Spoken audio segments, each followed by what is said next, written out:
ಮಧ್ಯಾಹ್ನ ಆದ್ಮೇಲೆ ಬರೀ ನಿದ್ದೆ ಮಾಡೋದೇ ಆಯ್ತು. ಪ್ರತಿಮಾ, ಅಮರಾವತಿ,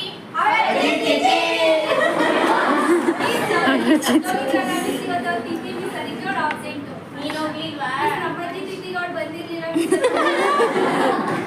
ಚಂದ್ರ, ಮುರಾರಿ, ಎಲ್ಲಿಗ್ರು? ನಾನು ಮಧ್ಯಾಹ್ನ ಊಟ ಮಾಡ್ಕೊಂಡು ಮೇಡಮ್. ಬರ್ಲಿ ಅವನು, ನಾಳೆ ಮಾಡ್ತೀನಿ ಅವ್ನಿಗೆ. ಮೇಘ, ಗುಂಡ, ಓಕೆ. ಇವತ್ತು ಯಾರ್ಯಾರು ಇಲ್ಲ ಹಾಗಾದ್ರೆ? ಮುರಾರಿ ಇಲ್ಲ, ಮತ್ತೆ ಅಮರಾವತಿ ಇಲ್ಲ, ಹೌದಲ್ವಾ? ಓಕೆ, ಇವಾಗ ನಾಳೆಗೆ ಏನ್ ಪ್ರೋಗ್ರಾಮ್ ಮಾಡೋದ ಅಂತ ಡಿಸ್ಕಸ್ ಮಾಡೋದು, ಸರಿನಾ? ನನಗೆ ನಾಳೆಗೆ ಒಂದು ಆಕ್ಟಿವಿಟಿ ಕೊಡ್ತೀನಿ. ಯಾವ್ದಂತಂದ್ರೆ ಎಲ್ರೂ 4 ಸಾಂಗ್ ಬರ್ಕೊಂಡ್ ಬರ್ಬೇಕು. ಏನ್ ಬರ್ಕೊಂಡ್ ಬರ್ಬೇಕು? ಕಂಪಲ್ಸರಿ ಮಾಡ್ಕೊಂಡ್ ಬರ್ಬೇಕು, ಸರಿನಾ? ಸರಿ ಮಕ್ಳೇ, ಆಯ್ತು. ಈಗ ನೆಕ್ಸ್ಟ್ ಸರಿ ಮನೆಗೆ ಹೋಗಿ ಆಯ್ತು, ನಾಳೆ ಬರ್ಕೊಂಡ್ ಬರ್ಬೇಕು, ಸರಿನಾ?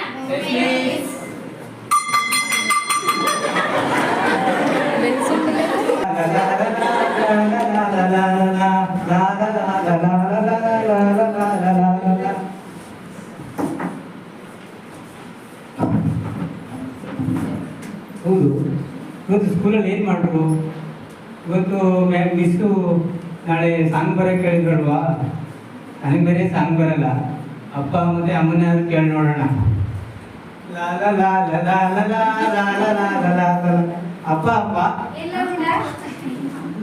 ಅದೇ ನಮ್ಮ ಸ್ಕೂಲಲ್ಲಿ ನಾಳೆ ಪ್ರೋಗ್ರಾಮ್ ಇತ್ತು, ಅದಕ್ಕೆ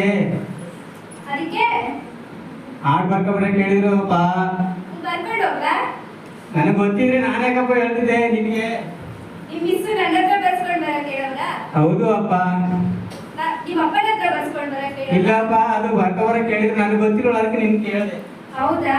ಸರಿ, ಹೇಳ್ಕೊಡ್ತೀನಿ. ಯಾವ ಸಾಂಗು ನೆನಪೇ ಆಗ್ತಿಲ್ವಲ್ಲ? ಯಾರೇ ನೀನು ಸುಂದರ ಚೆಲುವೆ, ಒಬ್ಬಳೆ ನಿಂತಿರುವೆ, ಹಸಿರು ಸೀರೆ ಮಲ್ಲಿಗೆ ಮುಡಿದು ಯಾರಿಗೆ ಕಾದಿರುವೆ. ಬರ್ಕೊಂಡಿಲ್ಲ? ಬರ್ಕೊಂಡೆ ಅಪ್ಪ. ಸರಿ, ಹೋಗ್ಲಾ? ಯಾರೇ ನೀನು ಸುಂದರ ಚೆಲುವೆ, ಒಬ್ಬಳೆ ನಿಂತಿರುವೆ, ಹಸಿರು ಸೀರೆ ಮಲ್ಲಿಗೆ ಉಡಿದು ಯಾರಿಗೆ ಕಾದಿರುವೆ. ಅಮ್ಮ ಅಮ್ಮ, ಏನ್ಲ ಖುಷಿ? ಅದೇ ನಾಳೆ ಸ್ಕೂಲಲ್ಲಿ ಪ್ರೋಗ್ರಾಮ್ ಇತ್ತಮ್ಮ, ಅದಕ್ಕೆ